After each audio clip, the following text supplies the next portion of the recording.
안녕하십니까. 블록체인 유닛 크립토 월렛 TF 옥성호입니다. 반갑습니다. 네, 크립토 하면 영어로 암호라는 뜻입니다. 크립토 커런시 하면 암호화폐, 크립토 커런시, 암호화폐를 담는 지갑이 크립토 월렛입니다. 이 저희 팀 이름인데요. 사실 저희가 이 블록체인이나 암호화폐라는 것을 이 실생활에서 경험해보고 체험해볼 이 기회가 별로 없다 보니까 이런 단어들이 되게 생소하고 멀게 느껴지는 게 사실입니다. 그래서 저는 오늘 이 실생활에 적용된 암호화폐에 대한 경험 얘기들로 이 우리들이 블록체인과 암호화폐에 좀 더 친숙하고 가까이 다가갈 수 있는 시간을 만들어 보려고 합니다. 예, 이 장표는 블록체인을 주제로 한 워드 클라우드입니다. 여기서 중앙에 있고 가장 이렇게 색깔들이 좋은 중요해 보이는 세 단어만 뽑아보면 이렇게 크립토 커런시, 블록체인, 비트코인 이렇게 세 단어가 나옵니다.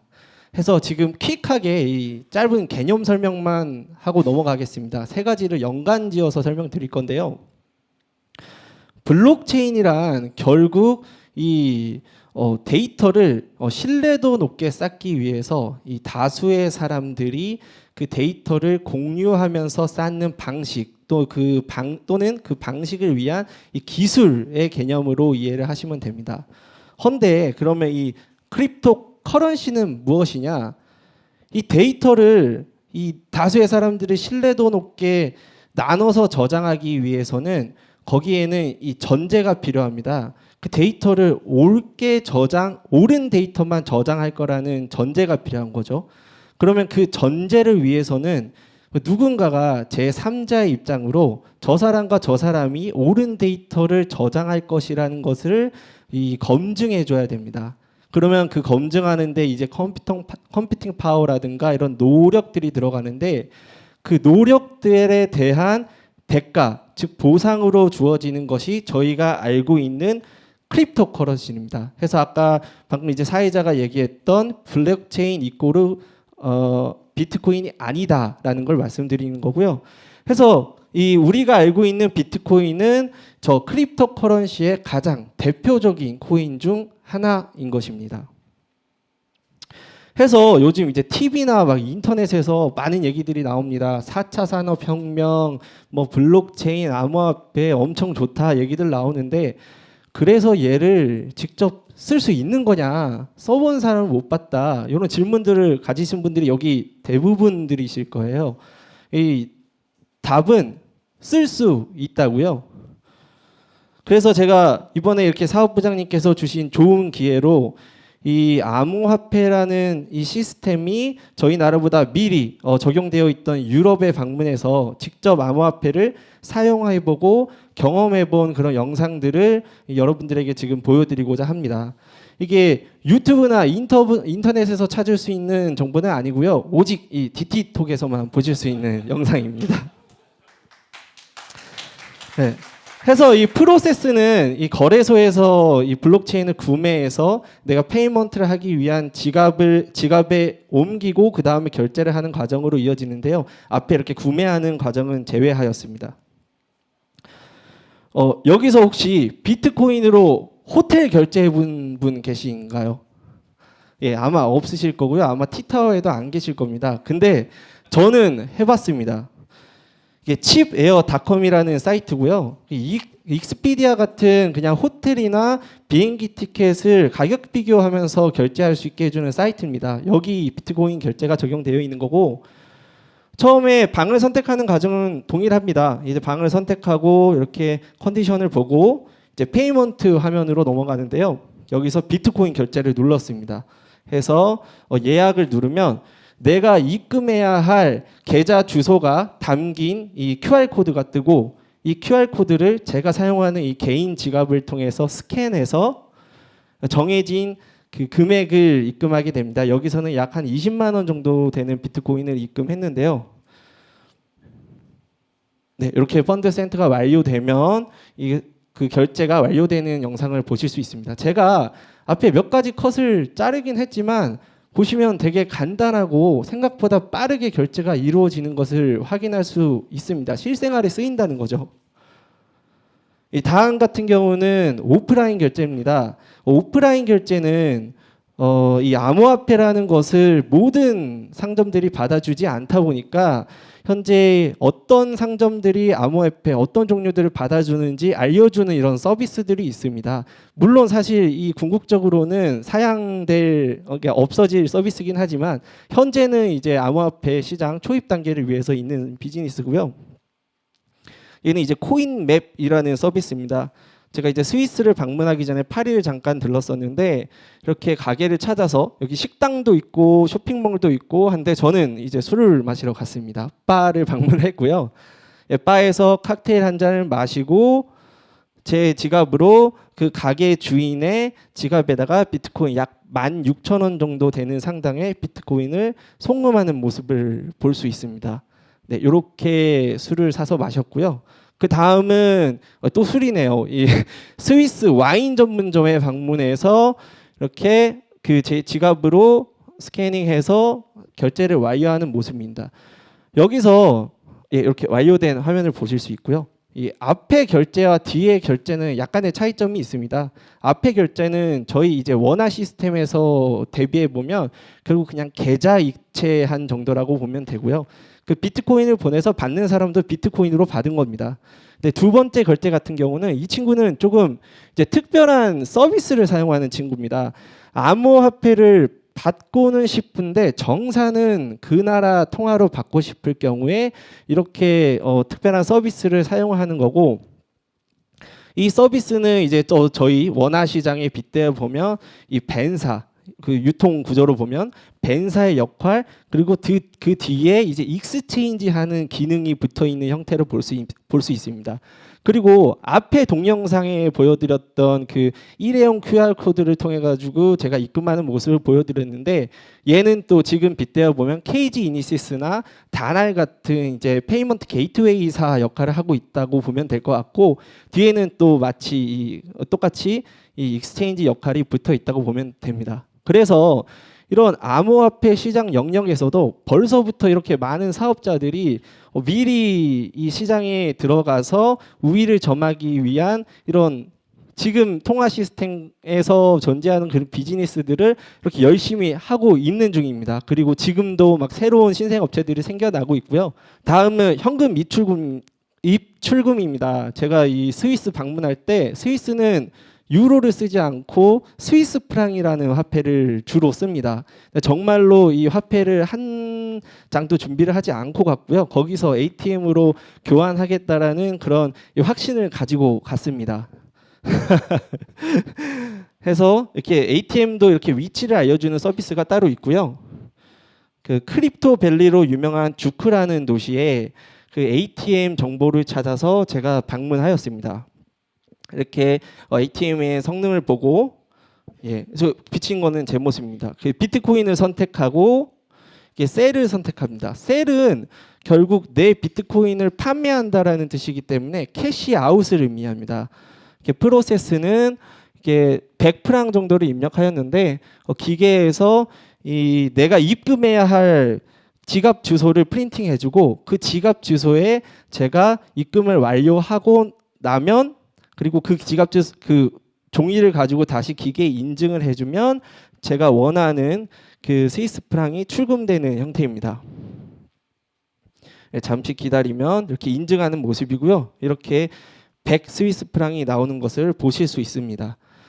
그리고 그 다음은 스위스에서 또 이 비트코인을 받아주는 레스토랑입니다. 이 레스토랑은 구석에 이제 ATM이 설치되어 있었는데 제가 스위스를 돌고 나서 남은 10 스위스 프랑을 입금해서 다시 비트코인으로 바꿔놓고 돌아오는 화면입니다. 보시는 것처럼 10 스위스 프랑을 입력하면 이렇게 영상이 조금 잘린 것 같은데 이게 뒤에 이제 영수증이 나오면서 이 입금이 완료되는 것을 보실 수 있습니다. 저희 명동에서 이제 해외 가시기 전에 환전해 보신 분들은 아마 이런 경험 있으실 거예요. 명동 국민은행에서 환전하기 위해서 창구에서 3, 40분 기다린 경험 분명히 있으실 겁니다. 저도 매번 그랬었는데 이런 시스템이 정말 여러 각국에 잘 세팅돼서 확대되어 있다면 어느 나라를 가든지 간에 내가 창구에서 기다릴 필요 없이 빨리빨리 환전해 가지고 쓸 수 있을 것 같다는 긍정적인 기대를 해볼 수 있었습니다. 네, 요건 제가 이제 그 출장 중에 이 암호화폐의 인지도와 사용도 등을 알아보기 위해서 이 설문조사를 좀 해봤습니다. 뭐 이게 구글 번역기를 통해서 여러 나라 언어들을 적어가지고 설문지를 했는데요. 이 친구들은 아까 이제 스위스에서 와인 판매점의 그 사장 친구들이랑 축구를 보고 있는 친구들을 붙잡고 제가 설문지를 부탁했습니다. 주로 이렇게 제가 뭔가를 살 때 아니면 뭔가 이렇게 고객일 때 이 자본경제주의 사회에서 살짝 우위를 점하고 있는 기회를 놓치지 않고 이렇게 이 설문들을 부탁했습니다. 그래서 설문 결과를 보면 기본적으로 인상적이었던 부분은 그냥 이 부분입니다. 저는 인지하고 있는 암호화폐 종류를 가지고 그 사람의 이제 암호화폐에 대한 인지도를 추정했는데 제가 뭐 20대 초반부터 40대 중후반 남성 여성 다양하게 이렇게 조사를 했음에도 불구하고 암호화폐에 대해서 한 정도 모르는 사람이 없었다. 유럽은 정말 잘 이렇게 암호화폐라는 것이 이제 문화로 확산되고 있구나라는 것을 느낄 수 있던 부분이었고, 근데 요 약간 특이한 부분이 있습니다. 이게 잘 모르는데 주변에서 사용하는 사람들은 굉장히 높고 정작 본인은 조금 사용하고 인지도도 낮은 저 그룹, 저 오른쪽에 4종 이상 잘 알고 있고 본인도 월 2회씩 쓰고 있고 주변 사람도 1.6회씩 쏘는 저 그룹은 분명 일반 유저인 게 분명한데 저 이 왼쪽에 저 2종만 아는 저 그룹은 집단은 어떤 집단일 거냐, 데이터만으로는 이제 데이터가 잘못됐다라고만 생각을 했었는데 나중에 이제 설문지를 꺼내서 이름들을 찾아보면서 알게 됐습니다. 바로 이 친구들이 이 서비스업 종사자였던 거였습니다. 이 비트코인 암호화폐 결제를 받아야만 하는 이런 친구들이었고요. 알바생들. 제가 이 얘기를 굳이 드리는 이유는 이렇게 전혀 새로운 사업 영역에 우리가 무언가 시도를 할 때는 저 집단, 저 친구들처럼 중간에서 이게 잘 보이지는 않지만 이 서비스 확산에 영향을 주는 집단이 분명 존재한다고 생각합니다. 저 친구들은 정말 하나도 사용하지 않는 친구들을 어떻게 보면은 잘 사용할 수 있는 데까지 연결할 수 있는 굉장히 중요한 역할을 하고 있는 친구들이라는 거죠. 그래서 저희가 이런 서비스를 시작을 할 때 이런 친구들을 대상으로 좀 이게 집중적인 또는 따로 케어하는 이 정책을 하면 이 인지도에 있어서 이게 이 리니어블한 성장으로 약간 받쳐 올라가는 견인 형태로 인지도를 높일 수 있지 않을까 싶은 생각이 들어서 이 말씀을 한번 드려보고요. 다음은 사용 용도입니다. 저도 이 부분에서 놀랐던 게 당연히 투자가 제일 높을 줄 알았습니다. 그런데 생각보다도 이 결제 송금에 쓰고 있는 사람들이 벌써 61%나 됐었다는 거죠. 이 암호화폐라는 것이 일찍이 문화로 자리 잡았던 곳에서는 분명 우리나라와 다르구나 해서 우리 이 크립토 월렛 TF가 사실은 결제와 송금을 하기 위한 가장 기본적인 저장의 기술부터 이제 스텝 바이 스텝으로 나아가는데 옳은 방향으로 나아가고 있구나 싶어서 이 긍정적으로 해석할 수 있는 장표였습니다. 네, 마지막 장표입니다. 제가 이 설문조사를 진행하면서 항상 마지막에 이제 그 친구들한테 건넸던 질문이 있었습니다. 너 비트코인 어떻게 생각해?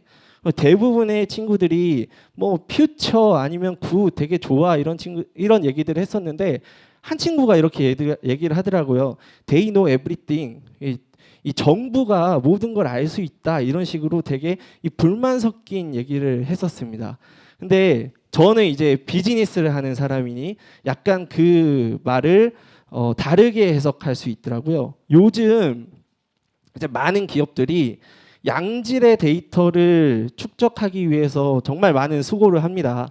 이 그것만을 위한 비즈니스가 따로 영위될 정도니까요. 근데 이 블록체인을 기본으로 해서 정말 정제된 데이터 그리고 신뢰 있는 데이터 무엇보다도 익명성을 기본으로 해서 더 넓은 풀 그리고 더 많은 데이터를 수집할 수 있다라는 것 자체가 우리 이 데이터 경쟁 사회가 더욱 심화될 앞으로의 산업 시장에서 블록체인을 쟁취하는 것이 또 우리의 또 다른 성공을 견인할 기회가 될 수 있지 않을까 이렇게 생각하고 발표를 마치겠습니다. 감사합니다.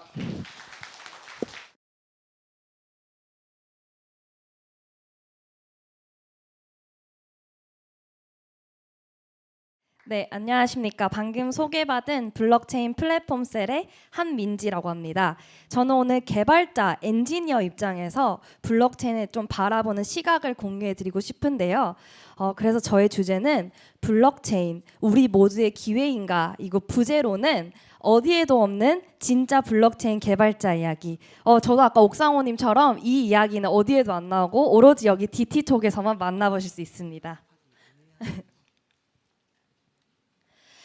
블록체인이 핫하다 보니까 제가 뭐 술자리에 가서나 친구들을 만날 때 나 블록체인 해 이러면은 굉장히 많은 질문들을 받는데요.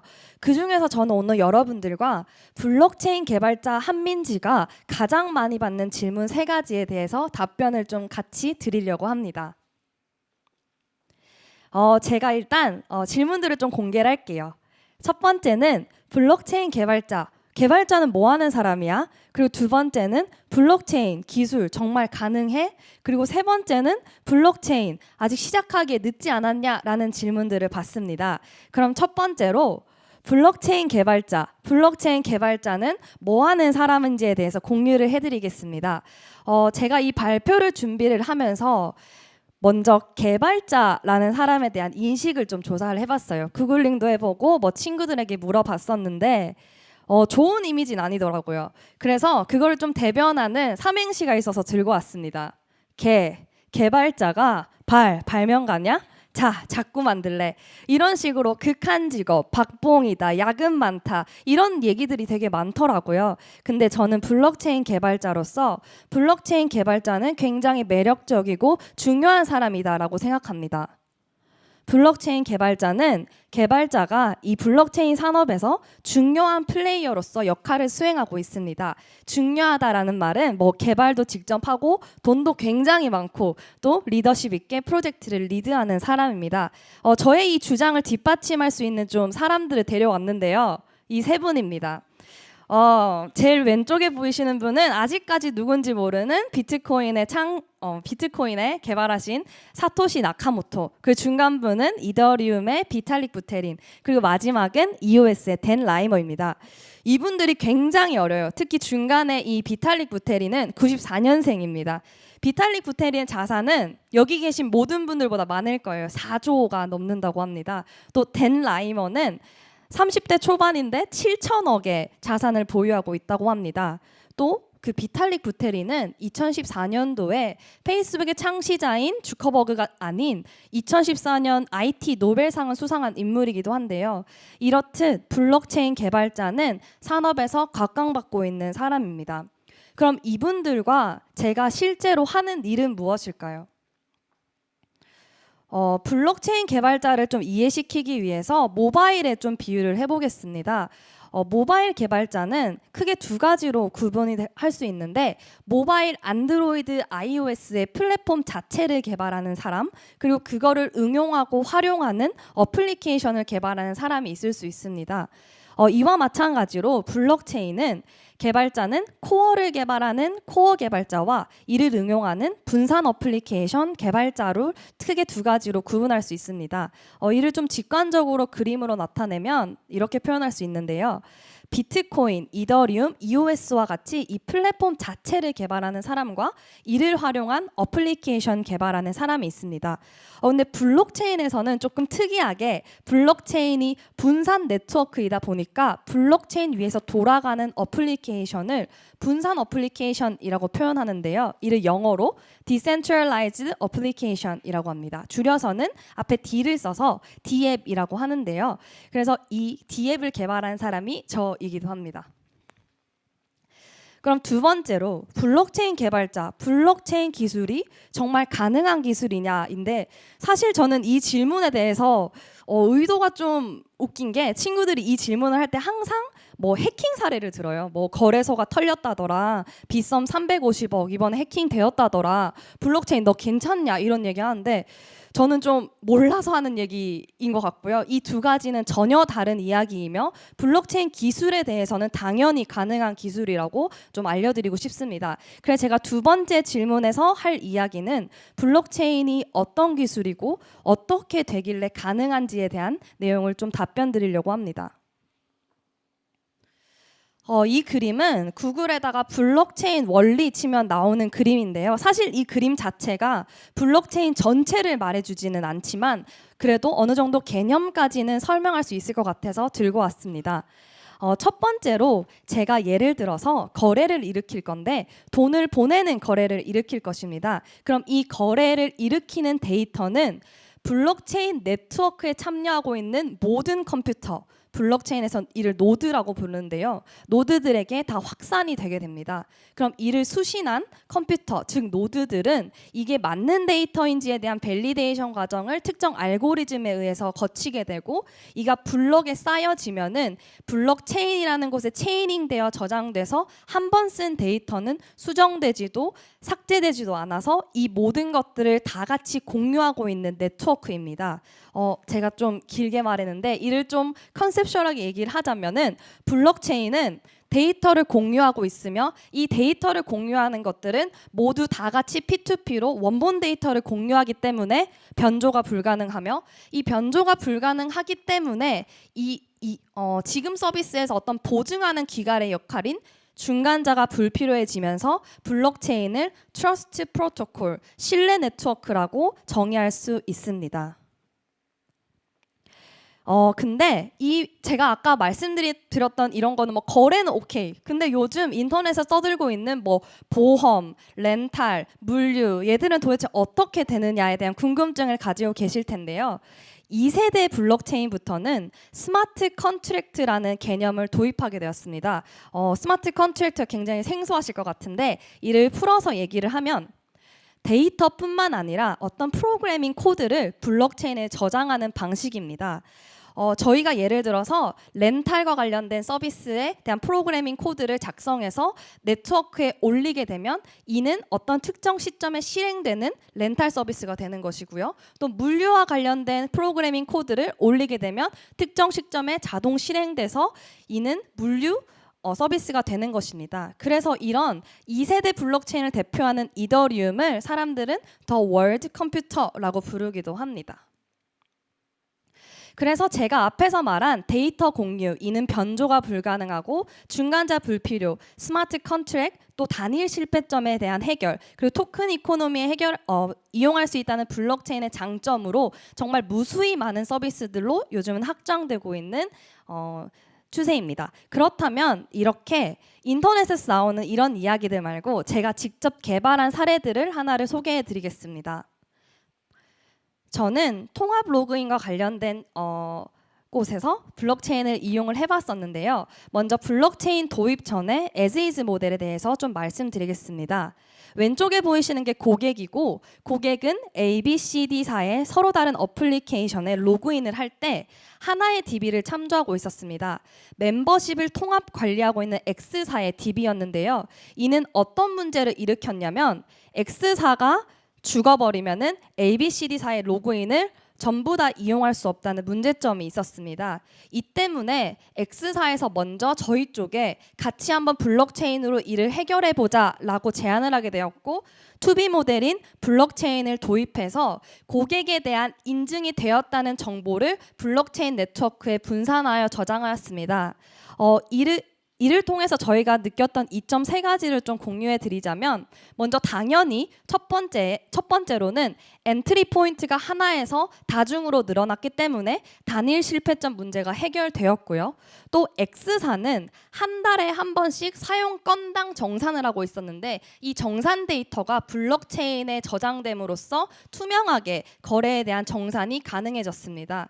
그리고 마지막으로는 만약에 F사라고 이 시스템을 사용하지 않는 회사에서 만약에 이 통합 로그인을 사용을 하겠다고 하면, 블록체인이 없었더라면 뭐 방화벽을 뚫고 인프라를 하는 모든 과정들을 거쳤을 텐데, 그 F사에게 네트워크에 참여할 수 있는 노드로 참여시키면은 바로 확장이 용이했습니다. 그래서 마지막으로는 블록체인 개발자, 블록체인 아직 늦지 않았냐에 대한 답변을 드리겠습니다.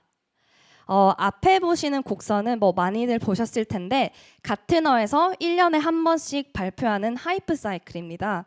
하이프 사이클은 기술에 대한 성숙도와 사람들에 대한 관심을 표현한 그래프인데요. 첫 번째부터 마지막으로 갈수록 기술은 성숙돼 있고, 왼쪽에 나타나는 게 익스펙테이션입니다.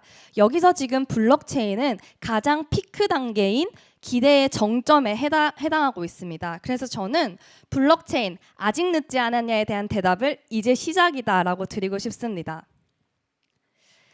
현재 서버 클라이언트 구조의 웹 2.0 시대를 여러분들은 지금 경험하고 계신데요.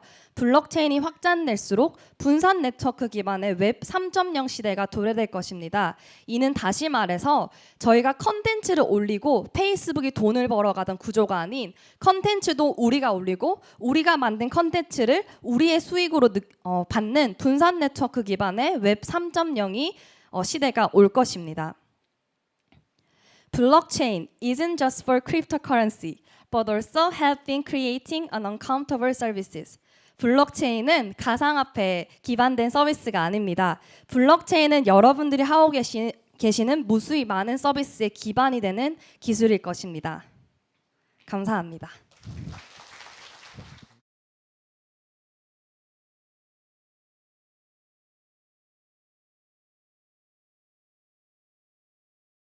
오늘 제가 준비한 것은 블록체인에 대해서 굉장히 많이 궁금해 하시면서 이제 공부들을 그래도 나름 열심히 하시는데, 이게 전반적으로 다 공부하기 힘들다 보니까 블록체인을 어떻게 활용하는지 궁금해 하실 것 같습니다. 그래서 그 부분에 대해서 물론 블록체인이 굉장히 많은 일을 할 수 있다라고 얘기를 하지만, 그래도 시작은 첫걸음, 한 걸음부터 시작을 해야 되기 때문에 그런 관점에서 한번 말씀을 드려보겠습니다.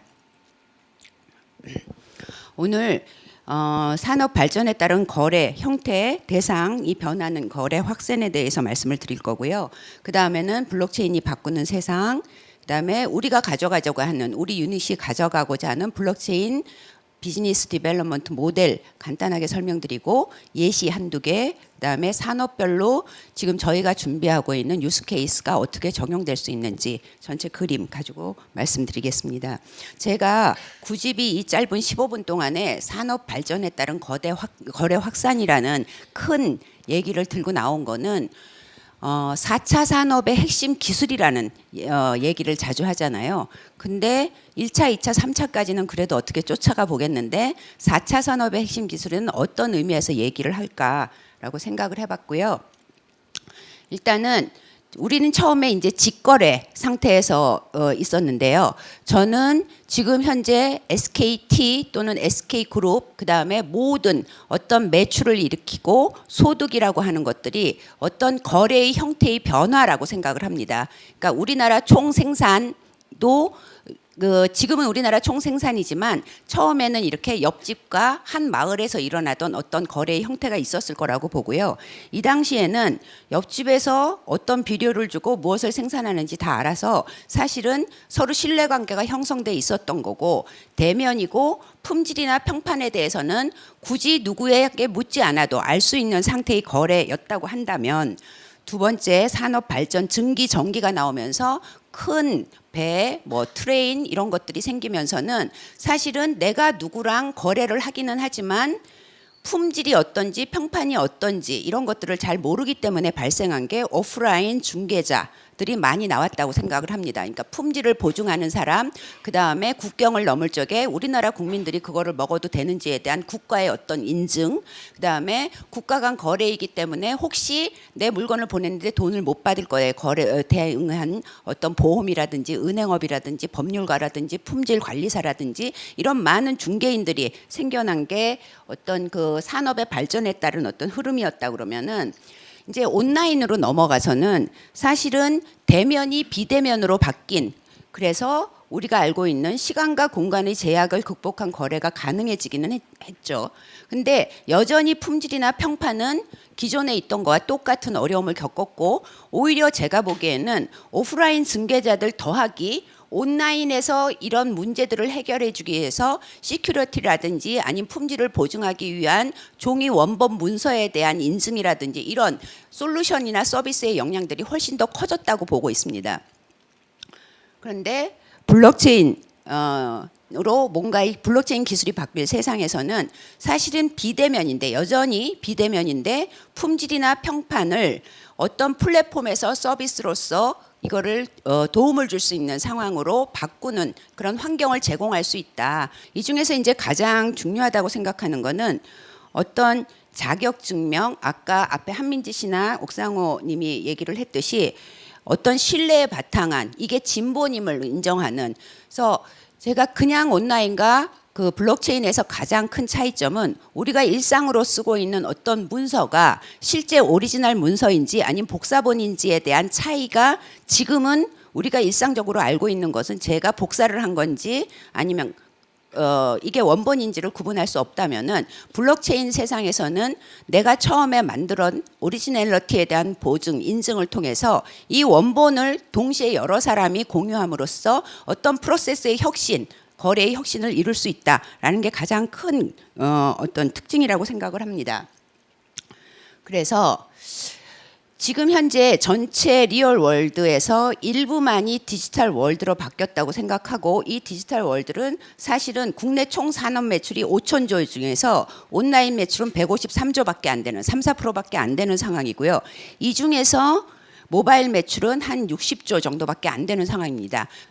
여기서 제가 이 그림이, 그러니까는 디지털 월드가 지금은 현재 리얼 월드에서 일부만을 활용하는 디지털 월드가 온라인 세상인데, 여기에서 우리가 이 블루 오션으로 확장하기 위해서는 블록체인을 통해 가지고 거래 대상이 되는 거래 대상, 그러니까 어떤 우리가 전체 산업을 일으키는, 매출을 일으키고 소득을 일으키는 이 많은 거래들을 이게 트랜잭션을 통해서 이루어진다고 생각을 한다면, 이 트랜잭션의 대상이 확대되는 거고, 또 하나는 거래 방식, 또 거래 참여자가 증가한다. 이 세 가지 요소 모두에서 우리한테 기회가 있다라고 생각을 하는데요. 지금까지는 소유증명이 필요한 자산, 예를 들어서 고가의 부동산 같은 것은 온라인상에서 서로 거래가 되지 않았습니다. 예를 들어 1,000억짜리 건물이 온라인에서 내가 그냥 들어가서 내 돈을 주고 산다거나 이런 일이 일어나지 않았습니다. 근데 블록체인에서는 그 1,000억짜리 건물 같은 것들이 토크나이즈 돼서, 예를 들어 1000분의 1로 전부 다 n분의 1을 하면은 1억만 가지고 있는 사람 또는 1000만 원만 갖고 있는 사람이 그 에셋을 갖다가 사고 내 소유로 인정을 하고 나중에 그 소유권을 갖다가 남한테 양도하는 이런 모든 과정들이 블록체인의 플랫폼, 스마트 컨트랙이라는 개념이 지원하게 됩니다. 그래서 아직은 온라인상에서 아주 고가의 것들이 이커머스에서 거래되지 않지만, 향후에는 그런 가능성 또는 그런 기회들을 서비스로 만들어줄 수 있겠다라고 생각을 하고요. 또 하나는 고가의 자산, 다이아몬드나 예술품 같은 것들이, 그러니까 다이아몬드도 사실은 이제 그거에 대해서 그게 어느 정도 그 가치가 있는 건지 등급 같은 거를 매겼는데 그 등급에 그 하나의 다이아몬드에 대해서 등급이 원본인지 그 등급의 그 설명서가 얘한테 일치하는 건지 매핑이 되는 건지 이런 것들을 블록체인상에서 다 같이 그 서류들을 갖다가 공유함으로써 진본인지 어디에서 생산된 다이아몬드인지 이런 증명서들이 같이 유통됨으로써 그 유통의 어떤 유통에 있어서의 혁신을 가져올 수 있고요. 또 하나는 예술품들, 그러니까는 우리가 컴퓨터로 그린 어떤 그림 같은 것들도 이 블록체인 상에서는 그 옥션을 통해 가지고 일부 그림의 일부만도 매도 뭐 소유권 이전 같은 게 가능하고 아니면은 이 그림이 원본인지 아니면은 커피를 한 건지 등에 대한 것들이 다 구분해 낼 수 있을 것입니다. 많은 예로 농산물 또는 원자재에 대한 평가나 오리지널리티 같은 것들을 같이 동봉해 갖고서는 거래할 수 있다는 것 때문에 이 거래 대상이 지금보다 많이 늘어날 거라고 생각을 하고요. 또 하나는 거래 방식의 변화인데 가장 큰 변화의 거래 방식은 대면이 비대면으로 바뀌는, 그래서 자산 소유권의 지분화 가능, 아까 말씀드렸던 부동산을 몇 분의 1로 나눈다든지 그다음에 이런 부분들이 가능하고 또 이런 새로운 지불 수단이 등장함으로써 거래 방식이 바뀌고 P2P 그다음에 임대연 자산에 대한 거래 급증, 거래 방식, 비대면의 거래를 보다도 신뢰성 있게 할 수 있다라는 이런 방식이 우리한테 새로운 기회가 될 거고, 또 거래 참여자는 지금은 제가 1,000억짜리 부동산을 가진 사람이 직접 인터넷에 들어가서 내 거를 올린다거나 이런 것들이 하지도 않거니와 한다 하더라도 소유권을, 이 부동산이 정말 내 건지 소유권을 갖다가 증명할 수 있는 인터넷상의 시스템이 안 갖춰져 있다고 본다면 블록체인에서는 내가 갖고 있는 자산에 대한 소유권과 이런 것들이 다 나와 함께 전달을 시킬 수 있기 때문에 지금의 중개자들 중심으로 마켓에서 이용되는 많은 거래들이 직접 참여하는 사람들이 많아질 거라고 봅니다. 그래서 자산 소유권자의 직접 참여의 예로는 음원의 유통 같은 것도 직접 작곡한 사람이 내가 중간자를 거치지 않고 올린다거나 해서 참여자들이 훨씬 더 많아질 수 있는 이런 세 가지 구조에서 대상이 늘어나고 방식이 바뀌고 거래 참여자들이 증가한다는 것이 우리에게 어떤 비즈니스의 새로운 기회가 될까, 아니면 현재 우리가 영위하고 있는 사업들한테는 어떻게 트랜스포메이션 시켜주면 좋을까라는 생각을 하게 됩니다. 그래서 블록체인이 바꾸는 세상에서 핵심을 몇 가지 말씀드리면, 사람이나 사물, 거래 행위에 어떤 원본성, 진본성을 부여할 수 있다라는 것이 무수히 많은 예를 들 수 있을 것 같습니다. 무수히 많은 예를 들 수 있는데, 지금의 우리가 쓰고 있는 거는 사실은 제 이메일, 전화번호 뭐 이런 거잖아요. 근데 그게 그 사람인지 아이덴티파이하는 과정이 이 하나의 시스템, 서비스 안에 다 녹아들므로써, 예를 들어서 저희가 가짜 기사라든지 아니면 댓글이라든지 이게 제 이름을 달고 댓글을 썼을 때의 나의 센텐스에 쓰는 단어와 누가 누군지 모를 적에 내가 쓰는 단어는 다를 수 있잖아요. 좀 더 서로 믿을 수 있는 그런 서비스를 만들 수 있다고 생각을 합니다. 그다음 진본 확인 기반의 기록 관리, 중요 자산의 거래, 소유의 이전, 물류의 추적, 자산의 흐름을 실시간 투명하게 관리한다는 얘기를 했는데요.